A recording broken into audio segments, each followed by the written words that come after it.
Welcome friends, today's topic is that on spinning words, is Yahweh or the snake the real spinner or the king of spin when it comes to lies? It's an interesting question. For many decades, as one of Jehovah's Witnesses, I believed that the snake was the real enemy of humanity and of God, that is God Jehovah, Yahweh. Because I believe that Yahweh was the father of Jesus, that Jesus came and revealed. But as I've come to appreciate, that isn't the case. Yahweh isn't the father of Jesus. Yes, he is a God, but he's not the father that Jesus revealed. So then we have to go back to this question. Well, I, for myself, looked at the origin of humanity once again and looked at the stories, and I wanted to see who was in the right, what is the truth, because this channel is about truth and grace, as I've come to appreciate. And so it's not just enough to report or talk about things that we say are true. We need to clarify them. We need to report any misrepresentation. Even if we word it incorrectly, we should try and get the truth out. The problem we see today in the world, we find ourselves living in a world where there's a lot of distorted facts, and it's because of lack of truth. You know, it may be that people distort the facts to save face in spite of the truth, right? To report evil or to ruin a person's reputation by reporting the evil in a distorted way to make the news, whatever that is, however that narrative looks. And we might even find ourselves, our words being twisted. Has that ever happened to you, where you've been misrepresented in some way?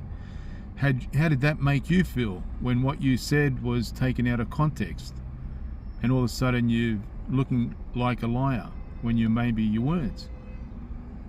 So I think it's important as a believer of God, as a child of God, not just to verify, but also to embrace the truth and the light that is within us.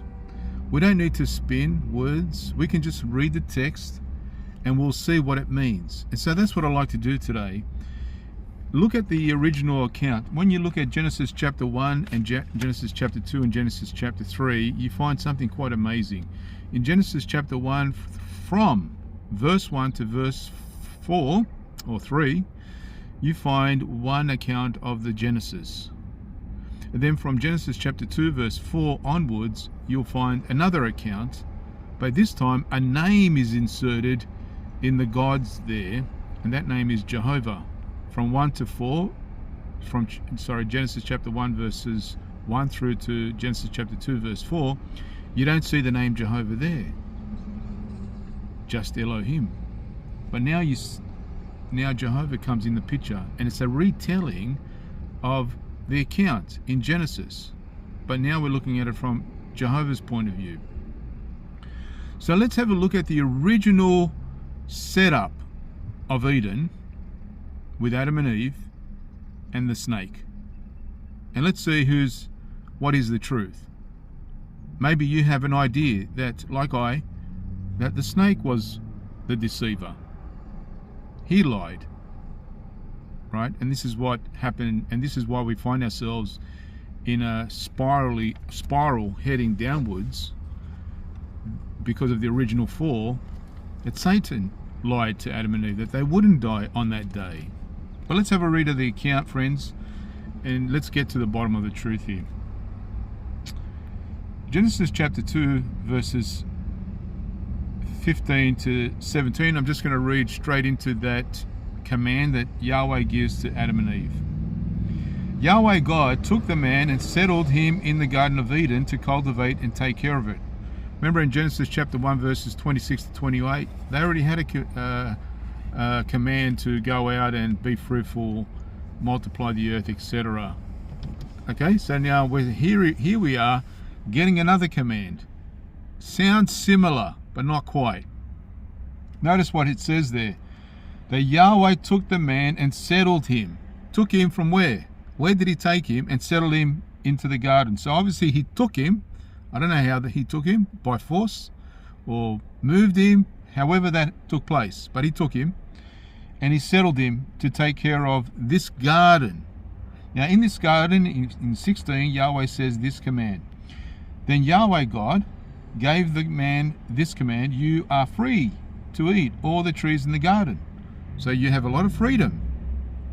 I've taken you where you were before. I've put you in this place. Look at this beautiful garden. You don't have to work for it, right? It's all done for you. And you're free to roam about, to do whatever you want. However, here's the condition. In verse 17, but of the tree of the knowledge of good and evil you are not to eat, for the day you eat of that you are doomed to die. So, a couple of things. One, he says there's a tree in the middle, you can't touch it, that's mine, or whatever. It's forbidden, basically, because this tree is of knowledge of good and evil. We don't want you to know this. We don't want you to be aware of anything, right? In other words. But he lets him know up front, because Yahweh is a legalist God. He deals in legalities. So by his own personage, he has to let them know what this tree is about. So he lets them know. 2, it says the day you eat from it, the day, which most scholars agree it's a 24-hour day.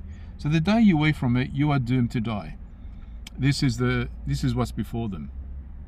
Okay, now let's look at what happens when the snake pops up in the scene, as it's told to us from chapter 3. Now the snake was the most subtle of all the wild animals. It asked the woman, did God really say that you were not to eat from any of the trees in the garden?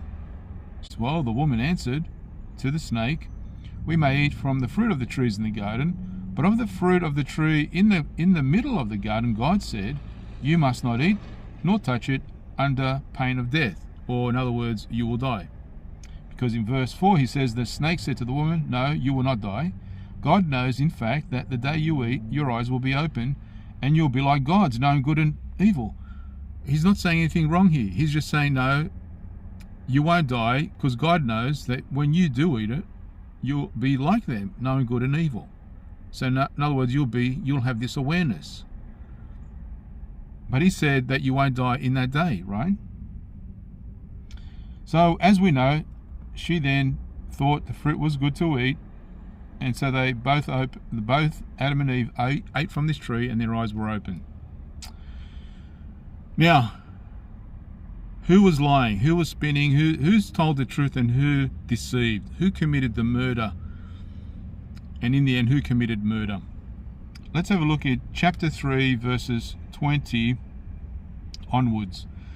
The man named his wife Eve because she was the mother. Let's read from 22. Then Yahweh God said, now that man has become like one of us. So Yahweh is obviously talking to his committee meeting, or in a committee meeting, talking to ones like him, because he says, now that man has become like one of us in knowing good from evil. He's not talking about your religion. Christianity will tell you it's Jesus, right? Maybe that's Jehovah and Jesus, but that's what Jehovah's Witnesses teach. But it doesn't seem like that, because he says, now that man has become like one of us, knowing good from evil, he must not be allowed to reach out his hand and pick from the tree of life too, and eat and live forever. Because Jesus' whole role in life today was for us to live forever. So why would he be part of a situation where they're saying, you can't, we don't want them to live forever, we don't want them to touch this tree of life? That was the alternative tree that they could eat from, sustain their life. Now Yahweh saying, no, we don't want them to touch this tree. Right? So in verse 23, so Yahweh God expelled him from the Garden of Eden. So he was disfellowshipped or excommunicated, which seems to be a common practice for Jehovah's Witnesses obviously today, and other churches. They don't mind doing this. Well, Yahweh, he's the originator of expelling people. So he evicted them, if you like, from the Garden of Eden to till and toil from which they had been taken. So then in verse 24, he had banished the man in front of the Garden of Eden. Then he posted a great winged creatures and fiery flashing sword to guard the way to the tree of life. So we see, 1, Adam and Eve didn't die. 2, this situation is amongst other gods of this world. They must have had their own communities.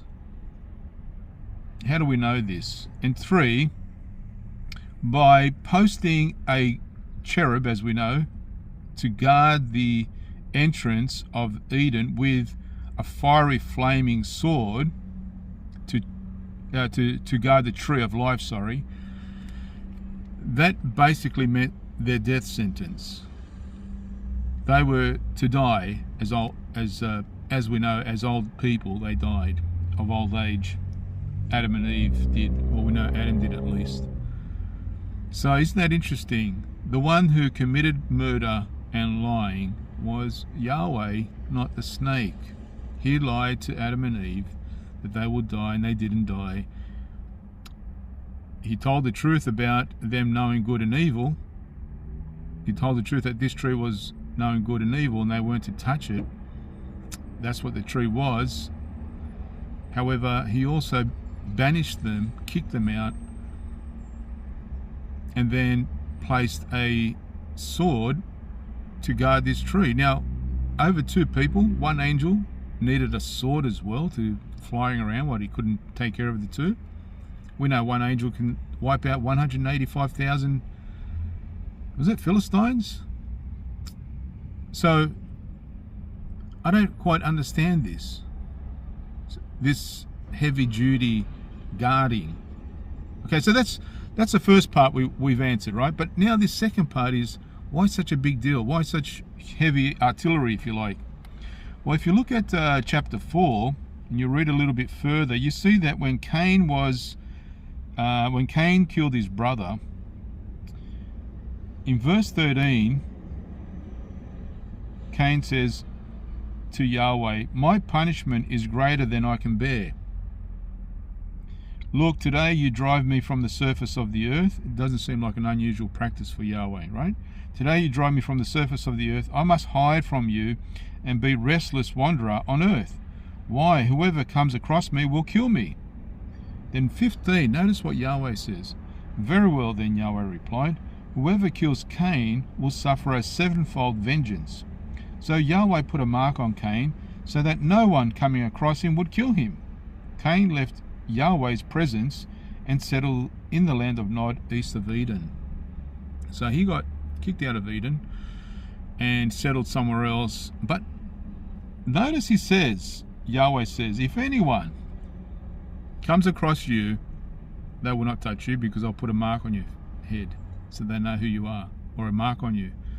Isn't that interesting? So there was obviously communities abound this time, and I think Garden of Eden was just one of communities, one community of probably several that belong to other gods. And I think this could be, because we don't have too much detail, but this could be the gods who operated from these other places, princes, if you like. We know that Daniel talked about the prince of Persia, who operate in other districts. And this sign was because Yahweh is the head of them all. He is the ruler of this world. And isn't this world quite similar to what we saw there in the beginning, with a bit of spin? There's a lot of spin in this world, a lot of lies and deception. In fact, we're told by Jesus in John chapter 8 verse 44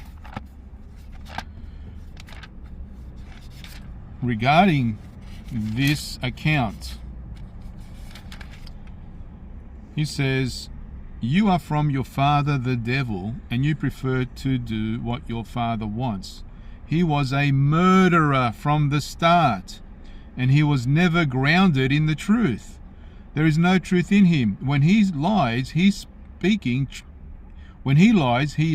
true to his nature, because he is a liar and the father of the lies. He is the father of the lies, not the father of the faith. Somebody's the father of the lies. Somebody in the beginning lied and murdered somebody. It's not the snake. Otherwise we would have read the snake was the murderer. The snake killed them, or the snake did something to them. But no, the only one that withheld life, the life-giving tree of life, was Yahweh. The only one who lied to them that they would die that day was Yahweh. This is what's before us, that's all. So friends, who is the original spin person? Yahweh or the snake? I'll let you figure that out. We don't need to twist things when we read the scriptures. We just need to read it for what it is. We have so much information hitting us that sometimes it distorts our own view of the truth. But my channel is about speaking the truth, as uncomfortable as it is and as unwelcoming for some of you as it is. It's not my intention to make you feel uncomfortable. My intention is just to speak what I believe is the truth. You don't have to agree with it, but if you do your own research and just read it like a literalist, just read it as it is, you'll find the truth. And especially if you're a believer and Christ's Spirit is in you, the Holy Spirit is indwelling you, it will teach you the truth. And it will teach you what is actually going on in this world. Jesus gets like an inch away from revealing the name in John chapter 8. But remember, he's under the law and he had to fulfill the law to the T. Part of that law, if you read it, is that one must love God with your whole heart, whole soul, whole mind, and do everything that Yahweh wanted them to do. And so Jesus was the one doing it because he needed to buy back humanity as a ransom, free people from sin and death, and from the law which was given to them by Yahweh. Interesting, correct? So there is a lot to just meditate on, think about. My role is, as a believer, is just to reveal the truth as I see it. Sure, I'll be adjusting myself as I go, especially with these sorts of topics. But for now, this is how I'm reading it, and I'm just expressing it to you as I see it. Have a great day, guys. Talk again on another interesting topic. See you later.